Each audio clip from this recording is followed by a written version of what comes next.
بسم اللہ الرحمن الرحیم من الشیطان الرجیم بسم اللہ الرحمن الرحیم الحمدللہ رب العالمین والصلاة والسلام علی محمد وآلہ اجمعین واللعنۃ الدائمۃ علی اعداء محمد وآل محمد اما بعد وفقنا اللہ وإیاکم للعلم والعمل الصالحین انشاءاللہ تعالی۔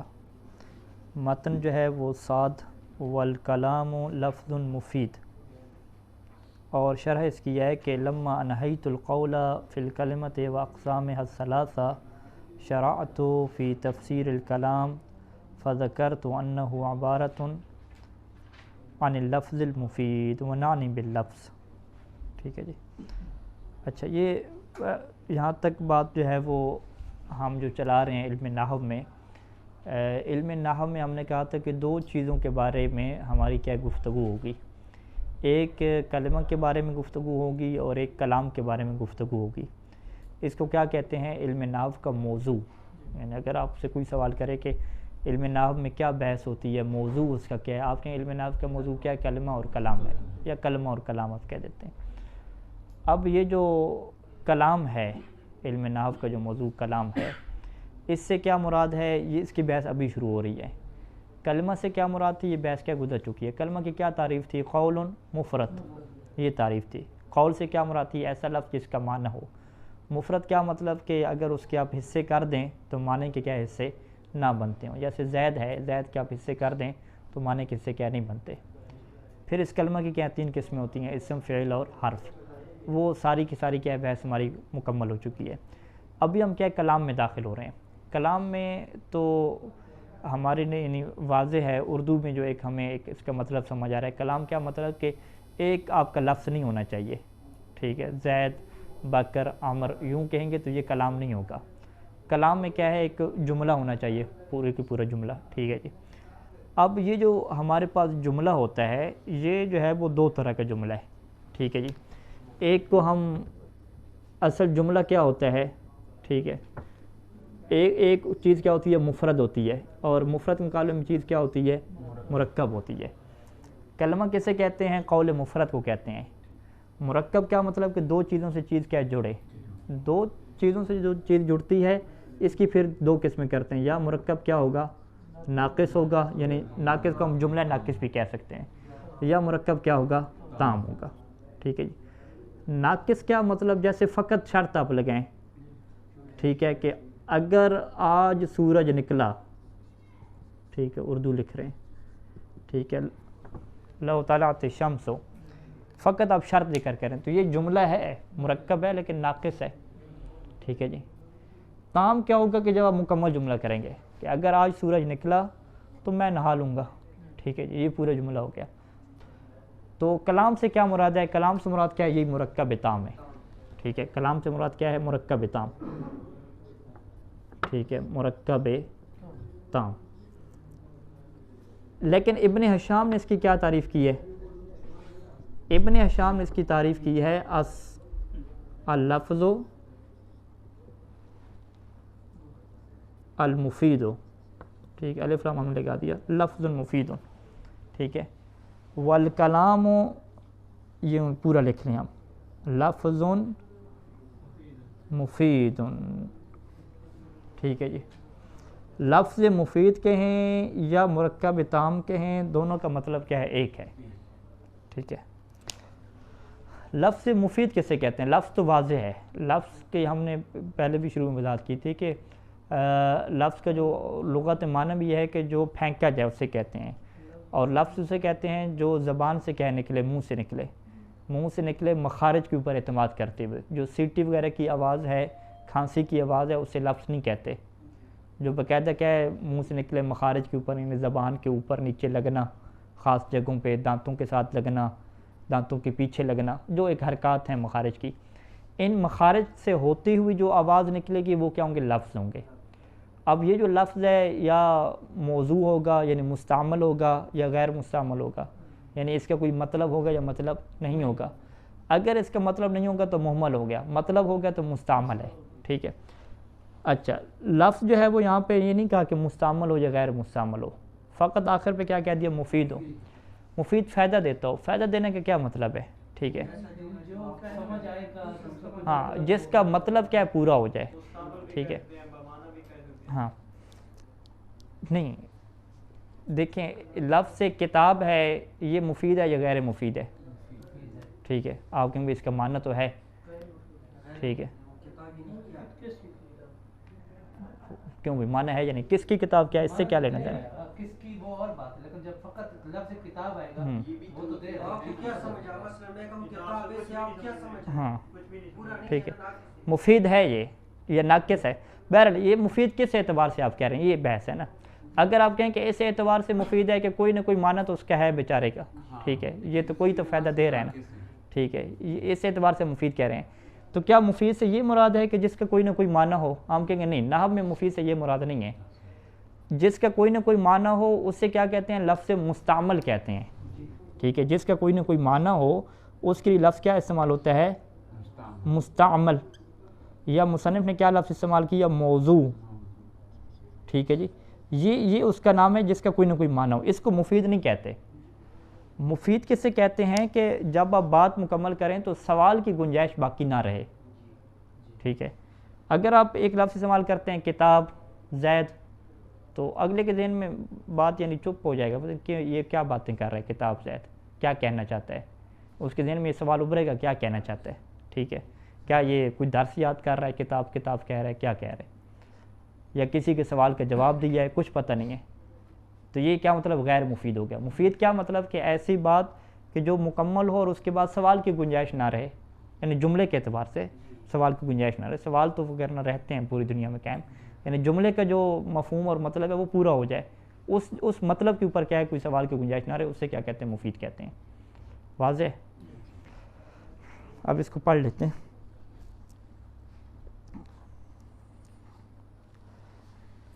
اس کی شرح بھی ہم اگر ہاں شرح سی بات ہے. والکلام لفظ، کلام ایسا لفظ ہے جو مفید ہوتے ہیں. لما جب، اس لما کی بحث گزری ہے پیچھے حروف میں، کیا کہتے ہیں جی لما کو؟ یہاں پہ لما رابطہ، اور لما رابطہ کون سا ہے یہ؟ اس کے سیبویہ کا کیا نظریہ تھا، مصنف کا کیا نظریہ ہے؟ اس میں اختلاف ہے.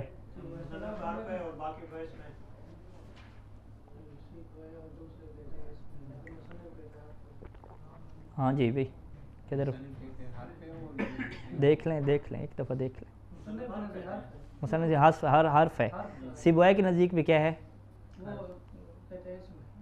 نہیں سیبویہ بھی حرف کہتے ہیں. ہاں مصنف سیبویہ کے ساتھ ہیں. مصنف اسی کی طرح اس کے حرف کا نام کیا رکھا ہے؟ حرف وجود، ایک نام رکھا ہے سیبویہ نے اس کا. سیبویہ نے اس کا ایک نام رکھا ہے وہ ہاں حرف وجود لوجود. ٹھیک ہے حرف وجود لوجود یہ ہے لما کا معنی. ٹھیک ہے لما نہیت الکلام فی الکلمۃ واقسام اصلاۃ شرعت. ٹھیک ہے جب میں نے ختم کیا تو شروع کیا. یہ دونوں کا کیا ہو گیا؟ ربط ہو گیا، ایک کے وجود کے بعد دوسرا وجود. انہیت انہیں ختم کیا، انتہا کرنا. القول یعنی گفتگو کو، کلام کو. یہاں پہ القول جو ہے وہ لغوی معنی میں استعمال ہوا ہے، ڈکشنری والے معنی میں، کہ کلام کو، گفتگو کو. جب میں نے گفتگو کو مکمل کیا کلمہ اور اس کی 3 اقسام کے متعلق تو شرعت تو میں شروع ہو گیا فی تفسیر الکلام، کلام کی کیا تفسیر میں. فذکرت اور میں نے ذکر کیا کہ انہ عبارۃ عن اللفظ المفید، کہ یہ عبارت ہے کس سے؟ لفظ مفید سے. اللفظ المفید هو الکلام، یوں کہیں گے، یا لفظ مفید. ٹھیک ہے جی. ونعنی باللفظ، لفظ کی کیا تعریف ہے؟ الصوت المشتمل علی بعض الحروف، لفظ اس آواز کو کہتے ہیں جو بعض حروف کے اوپر کیا ہو؟ مشتمل ہو.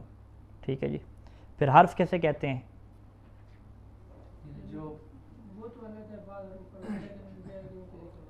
کیونکہ یہاں لفظ کو وہ اس سے تعبیر کر رہے ہیں نا معنی سے، تو وہ جو حرف ہوگا وہ تو اس کا اپنا کوئی معنی نہیں ہے. کوئی بھی ایسا حرف یعنی ایک پوری ایک لفظ سے ایک حرف ہو، مثلا رجل ہم کہیں اور رجل سے رے اٹھا کے یہ حرف بنتا ہے، باقی جو ہے نا رجل باقی لفظ بنتا ہے. ٹھیک ہے وہ لفظ کے جو بعض حروف کے اوپر کیا ہے؟ وہ صوت کے جو بعض حروف پر مشتمل ہے. یعنی الف اور با کیا کہلائیں گے؟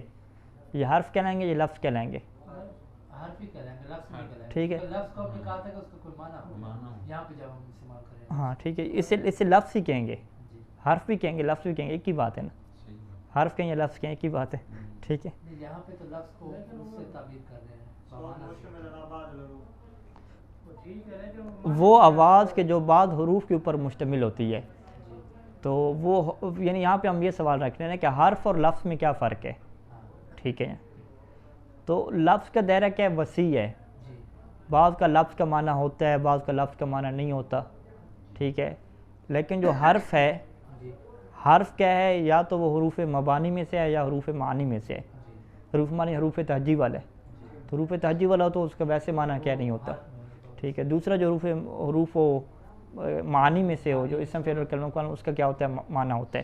تو یہاں پہ ان کی مراد کیا ہے, بعض الحروف سے حروف تہجی مراد ہیں, کہ وہ صوت کے جو حروف تہجی کے اوپر کیا ہے مشتمل ہو, کوئی نہ کوئی حرف تہجی اس کے اندر آتا ہو, تو اس کو ہم کیا کہتے ہیں, لفظ کہتے ہیں. ٹھیک ہے, یہ تعریف کیا ابن ہشام کی ہے. صرف میر وغیرہ میں کیا تعریف ہم پڑھتے تھے, لفظ سے کیا مراد ہے, وہ آواز کے جو مخارج سے ٹکرا کے نکلے, دہن سے نکلے, مخارج سے ٹکرا کے نکلے, مخارج کے اوپر اعتماد کر کے نکلے. ٹھیک ہے, وہ تعریف کیا ہے, زیادہ کیا ہے, واضح ہے صرف میر والی, کیونکہ اس تعریف کو پھر سوال کھڑے ہو جائیں گے, بھی حرف کی تعریف آپ نے ہمیں سمجھائی نہیں ہے اور سیدھا کیا بتا دیجیے, لفظ کی تعریف بتا دی. تو پہلے تو حرف کی تعریف بتائیں نا. ٹھیک ہے جی, پھر آپ حرف کی تعریف یہ بتانے لگیں گے کہ حرف کیا ہے, جو زبان سے نکلے اور بعض مخارج کے اوپر اعتماد کرے. ٹھیک ہے, تو وہ کہیں گے پھر کیا مطلب بعض مخارج کے اوپر اعتماد کرے, یعنی یہ اتنی چیز واضح نہیں ہے. تو بہرحال یہ کہنے کا مطلب ہے کہ مجھے جو ہے وہ ابن ہشام کی یہ تعریف لفظ کی کیا ہے پسند زیادہ نہیں آئی. صرف میر والی کیا ہے صحیح تعریف تھی. اچھا جی, جو ایسی آواز کے جو بعض حروف کے اوپر مشتمل ہو, یعنی آپ واضح طور پہ دیکھیں تو حروف تہجی اس کے اندر موجود ہوں. او ما ہوا فی قوت ذالکا, یہ ایک ایسی آواز کہ جو اس کی قوت میں ہو. قوت کیا مطلب, کہ جو بعض حروف کے اوپر مشتمل نہ ہو لیکن اس کے اندر یہ صلاحیت ہو کہ وہ حروف کے اندر مشتمل ہو سکتی ہو. ٹھیک ہے, اس کو مثال کی ذریعے سے سمجھیں گے. فل اول سے کیا مراد ہے, کہ بعض حروف اس کے اندر موجود ہوں, جیسے رجل ہے, فرس ہے, اس میں ہمیں واضح طور پہ کیا ہے حرف نظر آ رہے ہیں. وثانی کا ضمیر المستتر, ضمیر مستتر بھی کیا لفظ ہے. فی نحو اضرب, اضرب کے اندر, اضرب ایک تو خود فعل ہے اضرب, یہ تو کیا ہو گیا, لفظ ہو گیا. اضرب بھی ایک لفظ ہے. ہم کہیں گے یہاں پر ایک اور لفظ بھی ہے, وہ اضرب میں, اضرب فعل امر ہے تو اس کے اندر کون سی ضمیر ہوگی, کون سی ہوگی, انت. اضرب انت مخاطب کا صیغہ ہے نا, اضرب انت. تو انت کیا ہے, اس کے اندر پوشیدہ ہے. تو ہم کہیں گے وہ جو اس کے اندر پوشیدہ ہے وہ کیا چیز ہے, کیا وہ لفظ ہے یا لفظ نہیں ہے. آپ کہیں گے وہ لفظ ہے, ہم کہیں گے لفظ ہے تو اس کی آواز تو نکلی نہیں ہے. ٹھیک ہے, آواز ساری کی ساری کس کی نکلی ہے, اضرب کی نکلی ہے. اس کی آواز کہاں پہ ہے, ٹھیک ہے, اس کے حروف کہاں پہ ہیں, ہم نے دیکھا بھی نہیں ہے, نہ سنا ہے, کچھ بھی نہیں ہے نا. ٹھیک ہے, ہم کیا کہیں گے جی, اس کے اندر یہ صلاحیت ہے کہ وہ حروف کے اوپر مشتمل ہو کے آواز بن سکتی ہے. جو اس کے اندر چیز چھپی ہوئی ہے نا, اس کے اندر یہ قوت اور صلاحیت ہے کہ وہ کیا یہ بن سکتی ہے.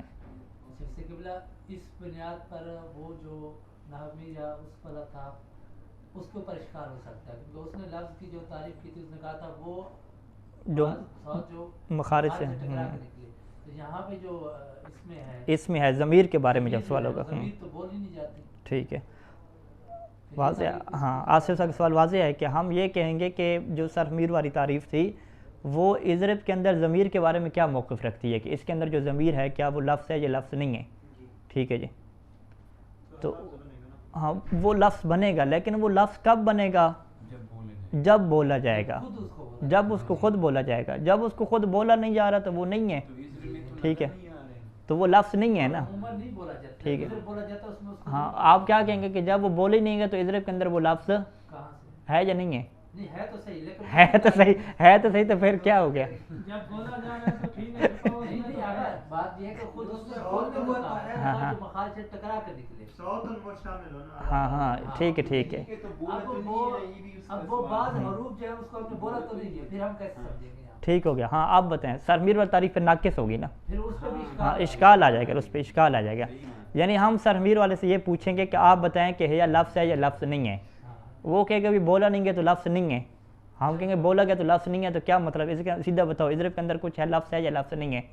اگر وہ کہے کہ نہیں ہے تو پھر پھنستا ہے, اگر وہ کہے کہ ہے تو پھر پھنستا ہے کہ اس کی آواز کہاں پہ ہے. ٹھیک ہے, تو لہٰذا مصنف نے جو ہے وہ یہاں پہ او لگا کے یہ تھوڑی سی کیا اس چیز کو حل کر دیا کہ اس کی آواز کا بالفعل ہونا ضروری نہیں ہے, بس وہ صلاحیت اس کے اندر ہو کہ اس کی آواز بن سکتی ہو. تو اس کو ہم کیا کہیں گے؟ لفظ کہیں گے. جیسے اضرب اور اذهب المقدر بقول کا انت، جو آپ کے قول انت کے ذریعے سے کیا ہے؟ اس کے اندر مقدر ہے وہ ضمیر، یعنی کا ضمیر المستتر المقدر بقول کا، وہ ضمیر کی جو چھپی ہوئی ہے یا جسے چھپایا گیا ہے اور جو جس کی تقدیر کیا ہے؟ آپ کے قول انت کے ذریعے سے ہے. تو یہ انت کیا لفظ ہے.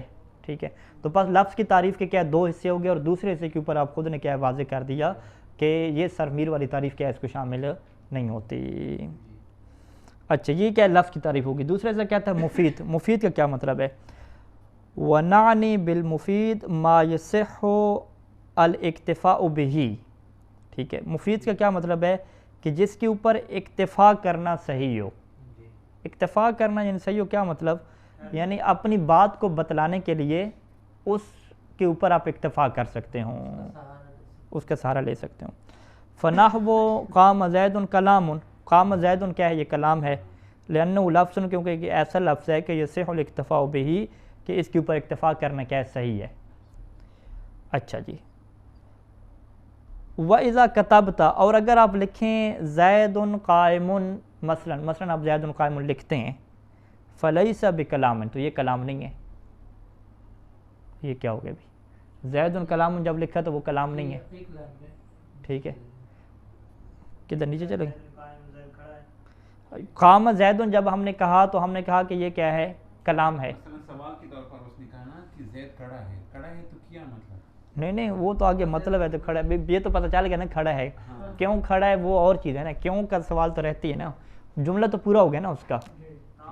جملہ تو کیا تام ہو گیا نا.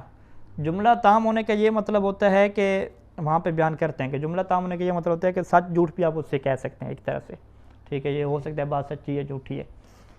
اچھا جی، اب مصنف کیا کہتے ہیں کہ اگر آپ نے کہا ہے قام زید تو یہ کلام ہے، لیکن اگر لکھا ہے زید قائم تو یہ کلام نہیں ہے. یعنی لکھی ہوئی چیز کو وہ کلام نہیں کہتے. کیونکہ انہوں نے کیا کہا ہے کہ لفظ کس سے کہتے ہیں؟ صوت کو کہتے ہیں. تو لکھی ہوئی چیز کی کیا آواز ہوتی ہے؟ نہیں ہوتی. جب اس کی آواز جب بولتے ہیں تو اس کی پھر آواز ہوتی ہے نا. ٹھیک ہے جی. فلیس بکلام، یہ کلام نہیں ہے. کیوں کلام نہیں ہے؟ لأنہ وإن صح الاکتفاء به، کیونکہ اگرچہ اس لکھے ہونے کے اوپر اکتفا کرنا صحیح ہے، یعنی کسی کو لکھا ہوا آپ میسج کرتے ہیں، کتنی باتیں میسج پہ ہوتی ہیں لکھ کے، اکتفا ہو جاتا ہے نہیں ہو جاتا؟ ہو جاتا ہے اکتفا. لیکنہ لیس بلفظ، لیکن یہ لفظ نہیں ہے. ٹھیک ہے جی. اچھا لفظ کیوں نہیں ہے جی؟ صوت نہیں ہے اس کی، صوت نہیں ہے. اب ہم آپ کو کہتے ہیں کہ مصنف نے تعریف کے اندر جو دوسرا حصہ اپنایا تھا کہ اس کی صوت کا بالفعل ہونا ضروری نہیں ہے، بالقوہ ہو تو پھر بھی کافی ہے. تو اضرب کے اندر تو ہے ضمیر لکھی ہوئی بھی نہیں تھی، اس کو بھی کیا کہہ دیا؟ لفظ کہہ دیا نا. وہ لکھی ہوئی بھی نہیں تھی، وہ اس کو لفظ کس بیس پہ، کس بنیاد پہ کہا کہ بھی حیا کے اندر یہ صلاحیت ہے کہ اس کی صوت آپ پیدا کر سکتے ہیں، بالقوہ ہے نا. تو ہم کہیں گے جو لکھی ہوئی چیز ہے کہ اس کے اندر قوت کیوں نہیں ہے؟ اس کے اندر بھی قوت ہے. تو پھر یہ کس کے اوپر اشکال بنتا ہے؟ مصنف کے اوپر اشکال بنتا ہے کہ مصنف بھی لکھی ہوئی چیزوں کو کلام مانتی نہیں ہے. بھائی یہ کلام کہتے ہیں کہ وہی کلام ہے کہ جو کیا ہو؟ آواز کی شکل میں ہو. جو شاعر پڑھ رہا ہو، مقرر پڑھ رہا ہو تو وہ کلام ہے. جو لکھ رہا ہے وہ کلام ہی نہیں ہے، وہ نہیں ہے. وَكَذَلِكَ، اسی طریقے سے اذا اشرت الی احد، آپ کسی کی طرف اشارہ کریں، کون سا اشارہ کریں؟ قیام کا اشارہ کریں، کھڑے ہو جاؤ. ٹھیک ہے. یا قعود کا اشارہ کریں، کیا ہے؟ بیٹھ جاؤ. کہتے ہیں فلیس بکلام، یہ بھی کلام نہیں ہے. کیوں یہ کلام نہیں ہے؟ لأنہ لیس بلفظ، کیونکہ یہ بھی لفظ نہیں ہے. لفظ کسے کہتے ہیں؟ صوت کو کہتے ہیں. تو آپ نے جو بھی اشارہ کیا قم کا یا اقعد کا، تو یہ تو کلام نہ ہوا. تو یہاں پر وہی اشکال آئے گا کہ ٹھیک ہے اس کی ابھی آواز نہیں ہے، تو کیا اس اشارے کی آواز پیدا کرنا ممکن نہیں ہے؟ قوت اس کے اندر نہیں ہے کیا؟ قوت تو ہے، صلاحیت تو ہے. تو لہٰذا جو ہے وہ بالقوت کی وجہ سے جہاں پہ مسئلے جو ہے وہ آسان ہوئے، وہاں پہ مسئلے کیا گڑبڑی ہو گئے. ہاں جی، کیا دفاع کریں گے؟ اس کا دفاع میں ایسا کروں گا. جب آپ نے اذهب کہا تھا نا، حقیقت میں جو آپ نے اذهب کہا تھا اس سے آپ کی مراد کیا تھی؟ وہی جو اس کے اندر جو ضمیر تھی اس کے ذریعے سے آپ اس کو مخاطب کر رہے تھے. یعنی تو کھڑا، تو آ یا تو کھڑا ہو، اس کے ذریعے سے ہم اس طرح کر رہے تھے. لیکن یہ جو لفظ ہوتے ہیں ان میں مطلب یہ کہ ہم اس کا یہ مطلب نہیں لے سکتے اگر میں نے لفظ لکھا ہے تو یہ کس کی چیز کے اوپر